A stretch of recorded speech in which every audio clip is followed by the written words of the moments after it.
Our topic, rules for the distribution of profit or losses. My reference book is Basic Accounting by Win Balyada.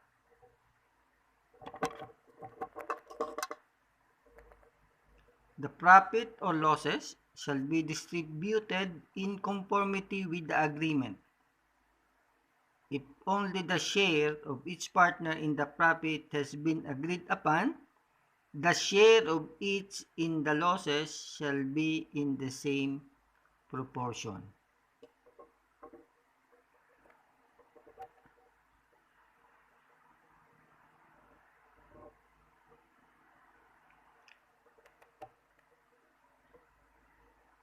A summary of the above legal provision is prepared as follows.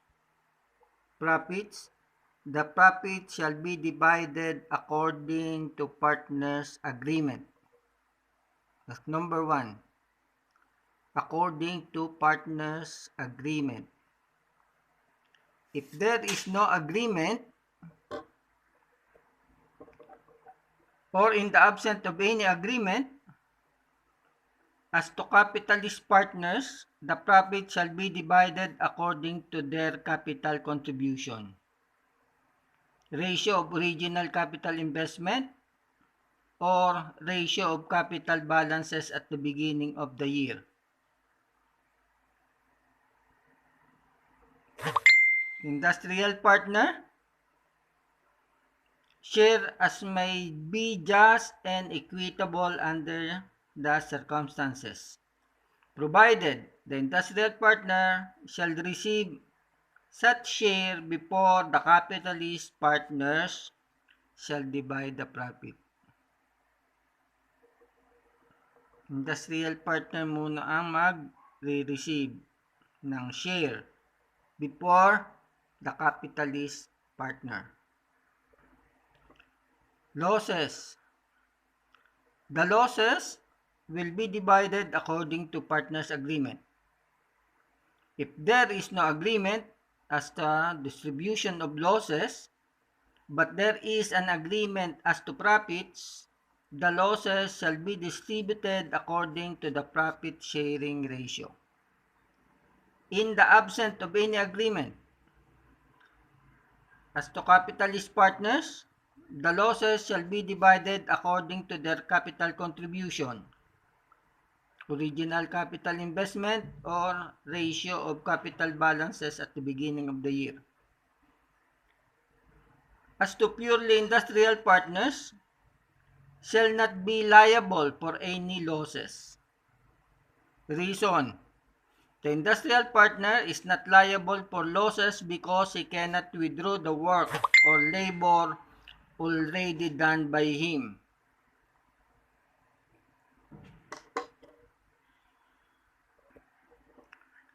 Distribution of profits or losses based on partners' agreement. In general, profit or losses shall be divided in accordance with the agreement of the partners. The ratio on which profit or losses from partnership operations are distributed is recognized as profit and loss ratio. The partners may agree on any of the following scheme in distributing profit or losses. Number 1, equally or in other agreed ratio. 2, based on partners' capital contribution. Ratio of original capital investment, ratio of capital balances at the beginning of the year, ratio of capital balances at the end of the year, ratio of average capital balances.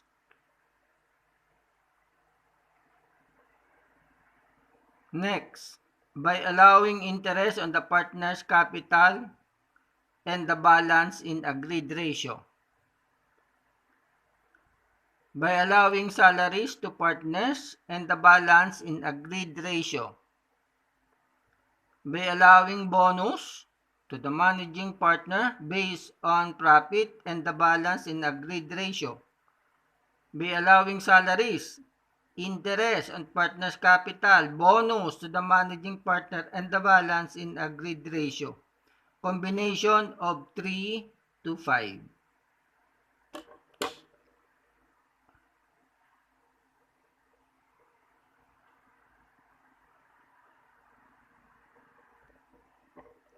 Illustration. The following series of illustrations are based on the figures obtained from Aguilar and Porras partnership, which had a profit of 300,000 for the year ended December 31, the first year of operation. The partnership contract provided that each partner may withdraw 5,000 on the last day of each month. Both partners did so during the year. The drawings are recorded by debits to the partner drawing account and shall not be considered in the division of the profit. It is the intention of the partner that each partner's share in the profit or loss be either credited or debited to drawing account.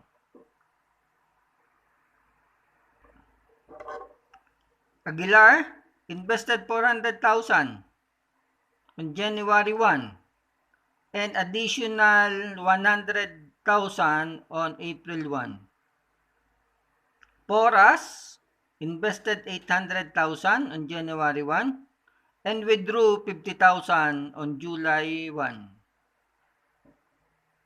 Aguilar drawing 60,000 and Porras drawing 60,000. Income 300,000.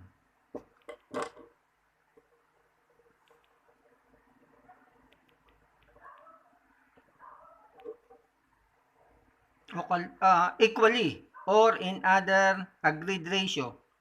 Partnership contracts may provide the profit or loss be divided equally. The profit of 300,000 for the Aguilar and Porras partnership is transferred by a closing entry on December 31. Income summary, close to drawing account. Aguilar received 150,000 and Porras received 150,000. Equal share of profit.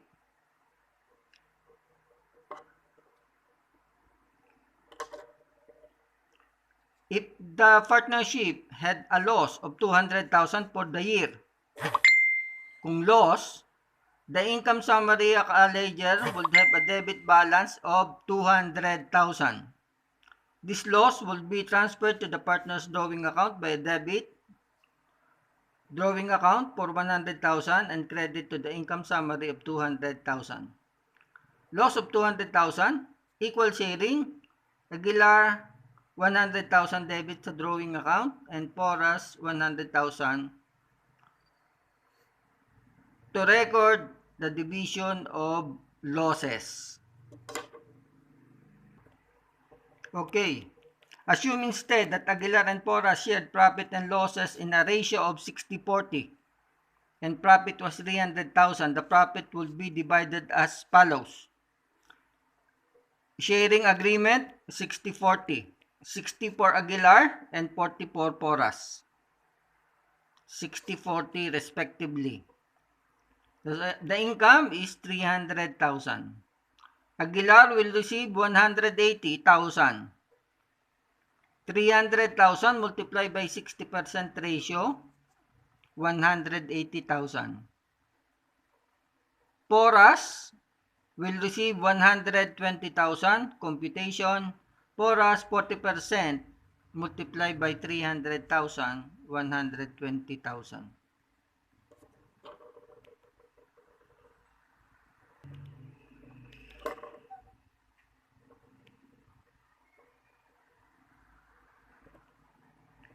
Distribution of profit or losses based on partners' capital contribution. Division of partnership profit in proportion to their capital invested by each partner is most likely to be found in partnership in which substantial investment is the principal ingredient for success. Ratio of original capital investment.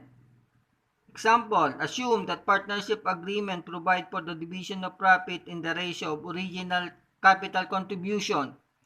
The original investment of Aguilar and Porras of 400 and 800 respectively. The profit of 300 for 2018 is divided as follows. Income is 300,000 to be divided among Aguilar and Porras. Aguilar will receive 100,000 and Porras will receive 200,000. How to compute? Aguilar investment, original investment of Aguilar is 400,000. Okay? Over 1,200,000 multiply by 300,000. Why 1,200,000? 400,000 plus 800,000 equals 1,200,000. So 400,000 over 1,200,000 multiplied by 300,000 is 100,000. 800,000 for Porras over 1,200,000 multiplied by 300,000 equals 200,000. Porras will receive 200,000.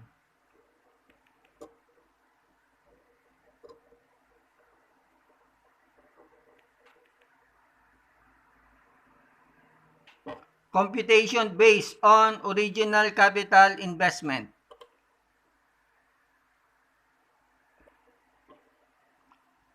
Ratio of capital balances at the beginning of the year. Beginning of the year. Capital balances of Aguilar and Porras is the same at the beginning of the year. 400,000 and 800,000. So computation of the original capital investment and the capital balances of the beginning of the year for partners Aguilar and Porras is the same.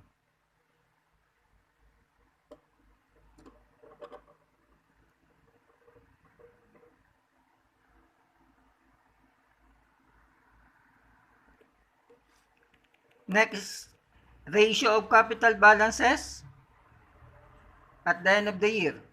Assume the profit is divided in the ratio of capital balances at the end of the year before drawings and distribution profit. The ending balances are 500,000 for Aguilar and Porras is 700,000. The profit of 300 is divided as follows. Aguilar will receive 120,000 and Porras 180,000. To compute, 500,000 over 1,250,000 multiplied by profit of 300,000, 120,000 for Aguilar. 750 balances at the end of the year multiplied by over 1,250,000 multiplied by 300,000. Porras will receive 180,000. Total is 300,000. Saan nagaling yung ending balances ni Aguilar? 400,000 on January 1. Additional investment of 100,000. Total 500,000. Total is 500,000. Porras 800,000 with a drawing, permanent withdrawal of 50,000. Balance of ending balance of Porras is 750,000. So 500,000 ending balance of Lord Aguilar, 750,000 Porras capital ending balance. Total is 1,250,000. 500,000, 750,000. Total of their investment, 1,250,000. 500,000 plus 750,000. Ratio of average capital balances. Division of profit or losses on the basis of the three preceding capital concept, original capital investment, capital balances at the beginning of the year, or capital balances at the end of the year may provide inequitable if there are materials in the capital accounts during the year.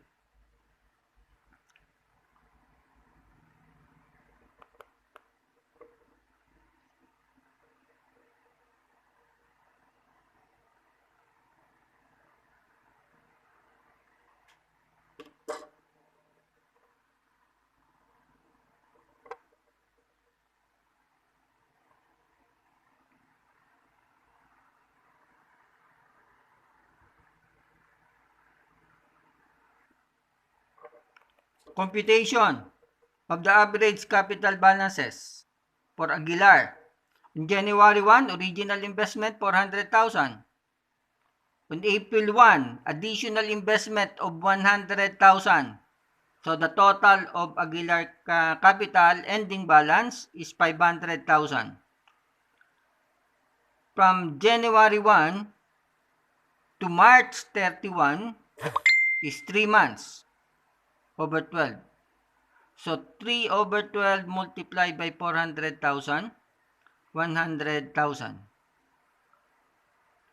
With an additional 100,000 investment on April 1, the ending capital balance of Aguilar is 500,000. From April 1 to December 31 is 9 months. 9 over 12 multiplied by 500,000, 300,000, 375,000. Total 475,000 is the average capital balances of Aguilar. Capital balance of Aguilar is 475,000.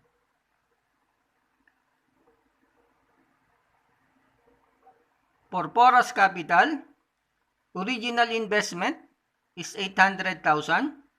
On July 1, drawing account of 50,000. Permanent withdrawal of 50,000.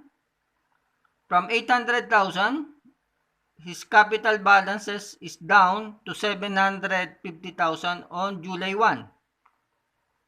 From January 1 to July 1 or June 30 is 6 months. From July 1 to December 31 is 6 months. So 800,000 multiplied by 6 over 12 is 400,000. 750,000 multiplied by 6 over 12, 375,000. His average capital is 775,000. So the total average capital balances of the two partners is 1,250,000.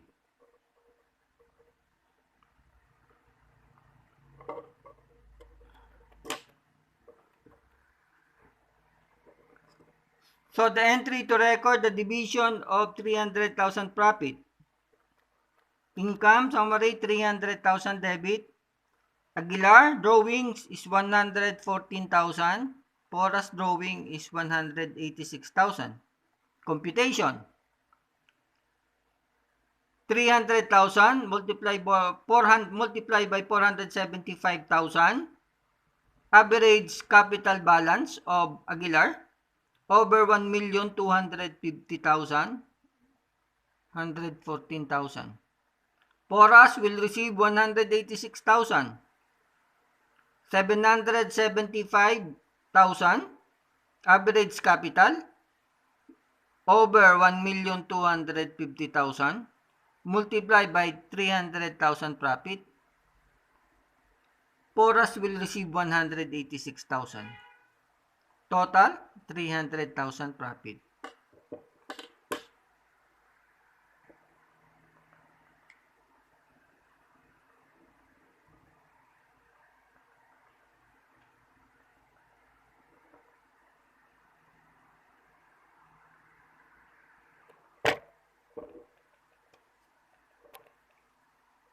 Partners may allow giving interest on capital investment and the balance to be divided in ratio or in agreement by the partners.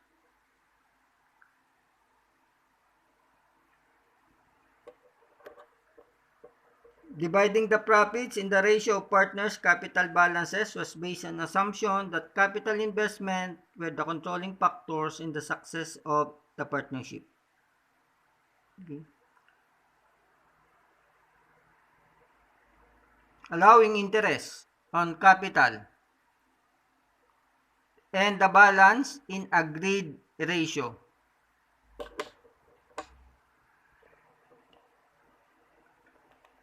Remember, giving interest on partners' capital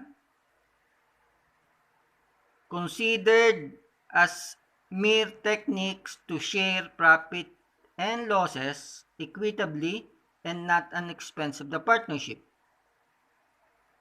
On the other hand, the interest on loans from partners is recognized as expense. Interest on loans, inutang sa partner, is recognized as an expense. Interest on partner's capital, a mere techniques to share partnership, profit, or losses equitably.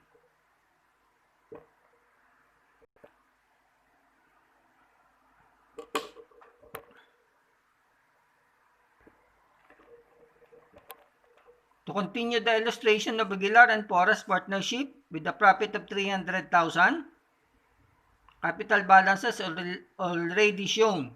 Assume that partnership agreement allowed 15% on the average capital account balances with the balance to be divided equally. First, compute for the 15% interest on average capital. Aguilar, average capital is 475,000. Porras average capital is 775.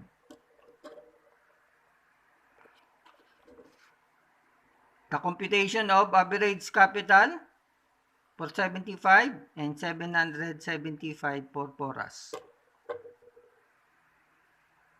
This will be used for the computation of profit and loss on the next page, or for the computation of 15% interest on average capital balance. 475,000 average balance of Aguilar multiplied by 15% interest. Aguilar will receive 71,250. 775,000 average capital balance of Porras multiplied by 15% interest. Porras will receive 116,250. The subtotal of the two, 187,500. And the balance to be divided equally. Okay. 300,000 profit minus 187,500 equals 112,500. The balance is 112,500 to be divided equally. Aguilar, 112,500 multiplied by 50% and Porras multiplied by 50%, each will receive 56,250. The total 112,500. Aguilar, 71,250 plus 56,250 equals 127,500. Porras, 116,250 plus 56,250 equals 172,500. So Aguilar will receive 127,500 as his share in the profit, and Aguilar will receive 172,500. Total is 300,000. Entry from the income summary: debit 300,000, credit Aguilar drawing, the share in the profit 127,000, Porras 172,500. 127,500, 172,500. Next, allowing salaries to partners and the balance in agreed ratio.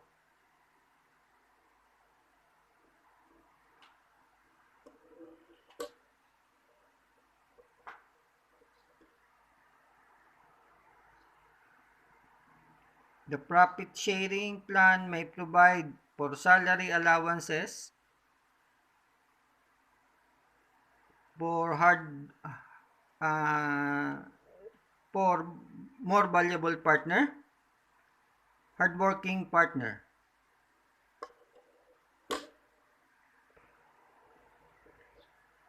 The partnership agreement should be clear on the treatment of salary allowances when losses are incurred. In the absence of any agreement to govern this situation, salary allowances will be provided even when operation yielded losses.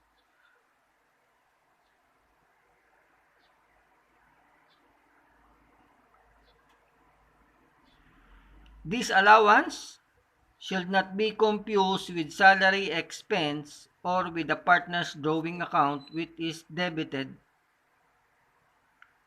Hindi ito expense, not a salary expense, not partner's drawing account. It is salary allowances.